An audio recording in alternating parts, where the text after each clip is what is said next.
Have you considered switching to an electric car but found yourself worried about those long charging times you've heard so much about? What if I told you that the time it takes to charge isn't the deal breaker you might think? In fact, charging could even be a hidden advantage. Today, I'll show you that charging an EV is as easy as charging your phone and why, if you give it a chance, you'll never look back. Hello, future tech heads. If you're new here, I'm Fina, and I'm all about electric mobility and especially EVs with a great price to performance ratio. In today's video, we're going to take a look together into the world of EV charging for complete beginners, which is what I was before I bought my first EV, obviously. I'll explain all the acronyms, discuss the different types of chargers and charging, and you'll see how charging an EV is really as easy as charging your cell phone every night. You just have a few more options, which is great.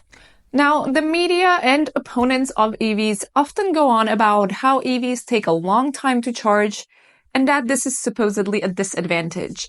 But if you can charge at home while the car is just sitting there and waiting for you anyway, well, you're wasting no time at all. So most ICE drivers don't get this, probably because it is a complete shift in perspective. And I do think that until one tries an EV, it can be kind of hard to think of fueling up in a completely different way than they're used to.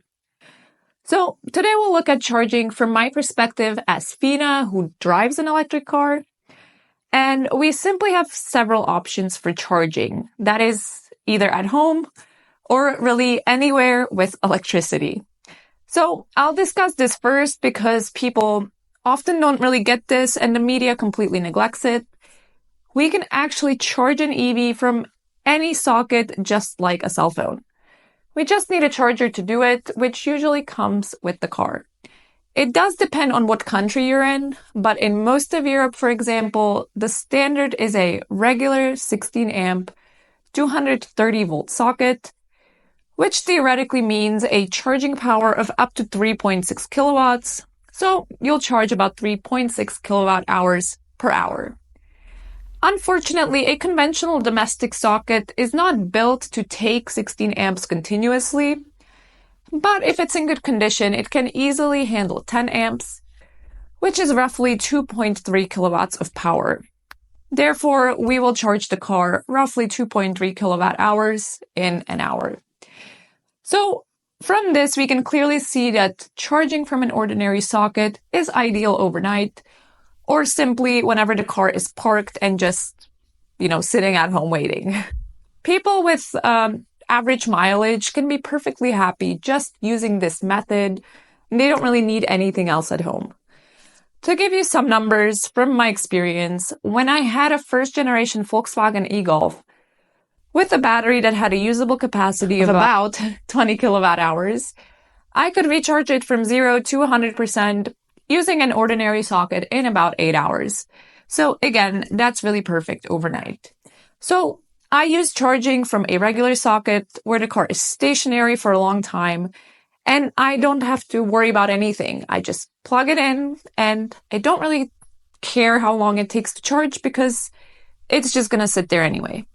Another home charging option, if you have a three-phase socket at home, is a portable charger that supports three-phase charging. So I have that, and I can charge anywhere there is a red CEE three-phase socket with 3 times 16 amps, which is about 11 kilowatts of power. And then it gets very interesting. So I can charge about 11 kilowatt hours in an hour.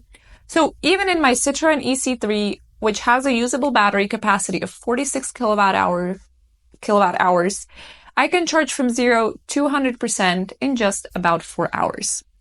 But beware, because of course, you're not going to get to 0%. So realistically, I typically still have about, 50% of charge in my battery during a typical weekly run. So I end up charging up in 2 hours at most. And if I already had, for example, my dream Megane E-Tech, which has a 22 kilowatt onboard AC charger, I could charge from the 32 amp red CEE sockets with 22 kilowatts of power. And that would be even faster. So that would be really cool. Anyways, moving on, let's talk about a wall box.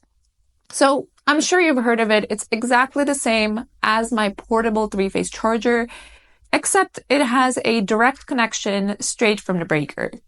So this is the most convenient home charging solution. You just have a box on the wall with a cable hanging from it with a mena case or Type 2 connector that you simply stick in your car when you get home and you're charging up. The advantage is that it can have various clever power controls. For example, based on your solar power plant, if you're lucky enough to have one, or the ability to charge your car when electricity is the cheapest, and so on. So it really depends on the options in your country. Anyway, the Wallbox, it used to be expensive, but now it's actually quite affordable. A basic three-phase one with 11 kilowatts is just around £300 or 400 euros. So here you see that there's really nothing to it. The best thing is just to try it out, get some experience, and then you will stop worrying about it completely. And I think, once you learn to live with your EV, you'll basically probably become like me. You won't worry about range at all anymore because in normal day-to-day use, it is basically an irrelevant figure. If you're able to charge at home, living with an EV is really absolutely wonderful. It's the freedom and, knowing that you have a full tank every time you get up in the morning and you don't have to go anywhere to get fuel. It's very liberating. Then when looking at price, this is where the possibilities get really interesting. So generating electricity at home is really a minimal problem when you compare it to trying to create your own gas or diesel, for example. The prices of solar and home batteries are already very low today. And in countries where the sun shines often, it's basically an endless source of free energy just for the cost of that initial investment. So charging your car from the sun is very addictive, and it's a huge dream of mine to do it all the time. I don't have my own solar power plant just yet, but I do promise you it is a plan for the not so distant future.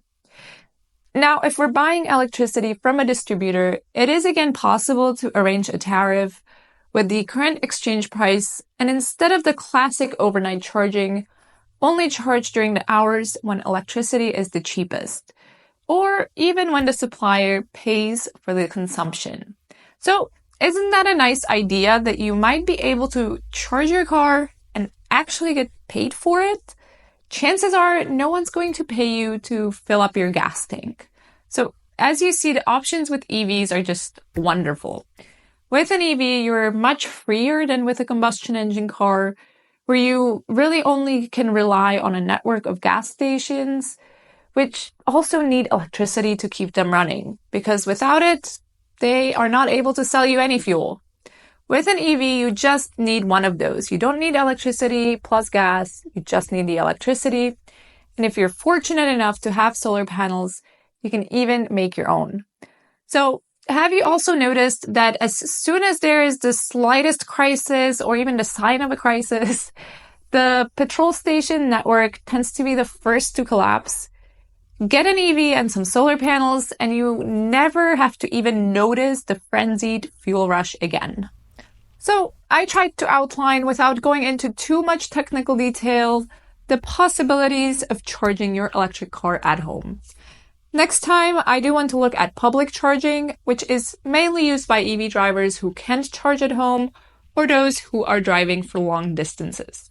So don't forget to subscribe and also tap the bell so that you don't miss out.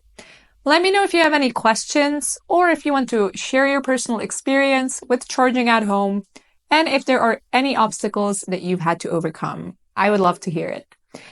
As always, I look forward to seeing you in the comments section. Thank you all for watching, and I'll catch you next time.